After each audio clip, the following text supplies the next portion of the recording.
चलिए ब्रेक के बाद स्वागत है आपका। खबरों में आगे बढ़ते हैं। बीते महीने जयपुर में 2 बैंक और ज्वेलरी शोरूम में चोरी के लिए बनाई गई सुरंग की घटना के बाद अब ऐसा ही एक मामला राजस्थान के ब्यावर जिले के बर से सामने आया है, जहां पर शातिरों ने आईओसी की पाइपलाइन से क्रूड ऑयल चोरी करने के लिए सुरंग खोद डाली। जिस वजह से आपको बता दें कि सुरंग खोदी गई, वहां से पुलिस थाने में 100 मीटर की दूरी पर है पुलिस थाना। ऐसे में सवाल ये उठता है कि थाने के सामने पिछले 1.5 महीने से खोदी जा रही सुरंग के बारे में पुलिस को भनक तक नहीं लगी। ब्यावर जिले के बर में तेल चोरी को लेकर इंडियन ऑयल कॉर्पोरेशन की पाइपलाइन के निकट बड़ी सुरंग मिली। तेल चोरी को लेकर ये सुरंग खोदी गई और जिसकी मुख्य लाइन से तेल चोरी कर पेट्रोल पंप तक पहुंचाया गया।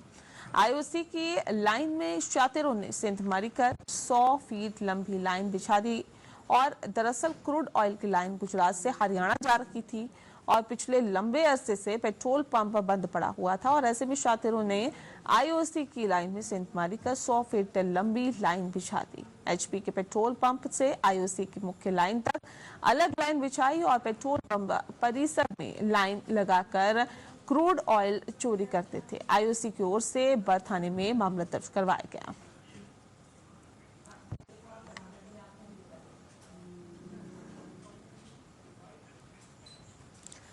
राजस्थान में उप मुख्यमंत्री दिया कुमारी ने कहा है कि प्रधानमंत्री नरेंद्र मोदी के नेतृत्व और विजन से तैयार नई शिक्षा नीति देश के उज्जवल भविष्य निर्माण में सार्थक साबित होगी। उन्होंने कहा है कि इस प्रकार राजस्थान सरकार द्वारा भी बालिका शिक्षा और उनके कल्याण के लिए नई योजनाएं लागू की जा रही है।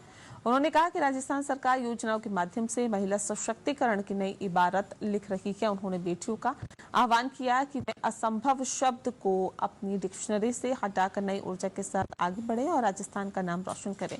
उप मुख्यमंत्री ने राजस्थान इंटरनेशनल सेंटर में आयोजित बालिका शिक्षा प्रोत्साहन एवं पाठ्य पुस्तक मंडल स्वर्ण जयंती समारोह की मुख्य अतिथि के रूप में अपने संबोधन में उक्त विचार व्यक्त किए। उन्होंने बालिकाओं को प्रेरित करते हुए कहा कि 100% प्रयास करने से निश्चित ही सफलता मिलती है। उन्होंने कहा कि पहले की तरह अब लोगों को जूझना नहीं पड़ता। आधुनिक तकनीक के युग में कंप्यूटर, मोबाइल और गूगल इंटरनेट ने जीवन को आसान बना दिया है।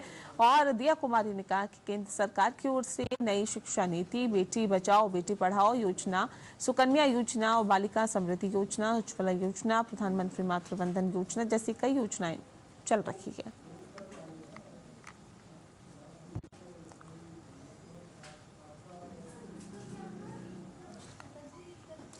राजस्थान के अलवर में मोटरसाइकिल और गाड़ी की टक्कर होने से हादसा हो गया। बाइक पर बैठे दोनों यात्री गड्ढे में जा गिरे। दोनों लड़का लड़की गंभीर रूप से घायल हो गए। मौके पर पहुंचे लोगों ने इकट्ठा होकर दोनों को बचाकर अस्पताल में भर्ती कराया।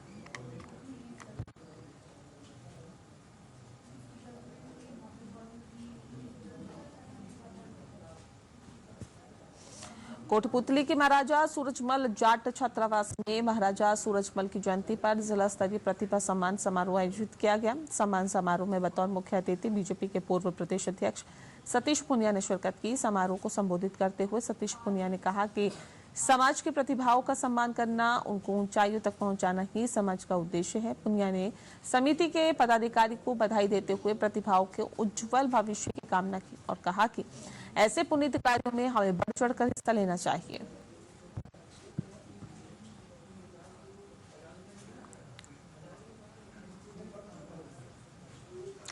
जयपुर में विवेकानंद ग्लोबल यूनिवर्सिटी में युवा संसद कार्यक्रम आयोजित किया गया। इसमें मुख्य अतिथि के रूप में जयपुर शहर सांसद रामचरण बोहरा सम्मिलित हुए।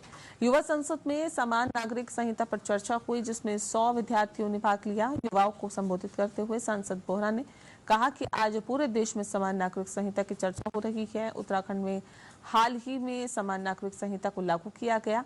देश में सभी नागरिकों के समान नागरिक को होना चाहिए और सभी नागरिकों को समान अधिकार न मिलने से देश के विकास पर भी प्रभाव पड़ता है। अगर एक घर में रहने वाले 2 व्यक्तियों के लिए अलग अलग नियम हो तो कैसे चल सकता है। समान नागरिक संहिता किसी धर्म के खिलाफ नहीं है।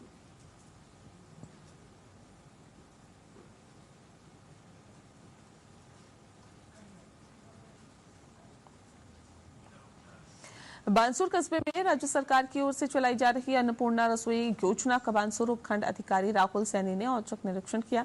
निरीक्षण के दौरान रसोई में खाना खा रहे लोगों से खाने की गुणवत्ता के बारे में जानकारी ली गई और पूछा कि क्वालिटी कैसी है।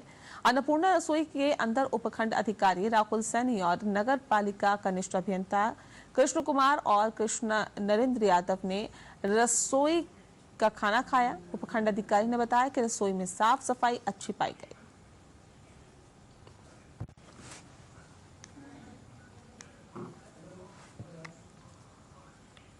अजमेर नगर निगम के 3 साल पूरा होने पर महापौर बृजलता हाडा ने निगम कार्यालय में पिछले 3 साल में किए गए विकास कार्यों का विवरण देते हुए निगम की उपलब्धियां गिनाई। महापौर बृजलता हाडा ने मीडिया से बातचीत करते हुए बताया कि अजमेर के विकास में कोई कमी नहीं छोड़ी जाएगी। हाडा ने कहा कि अजमेर स्मार्ट सिटी को बनाने और इसको बनाए रखने के लिए निगम काम कर रही है। उन्होंने 1 फरवरी 2023 से 31 जनवरी 2024 में निगम के विभागों द्वारा विभिन्न कार्यों पर खर्च हुई धनराशि का ब्यौरा भी पेश किया।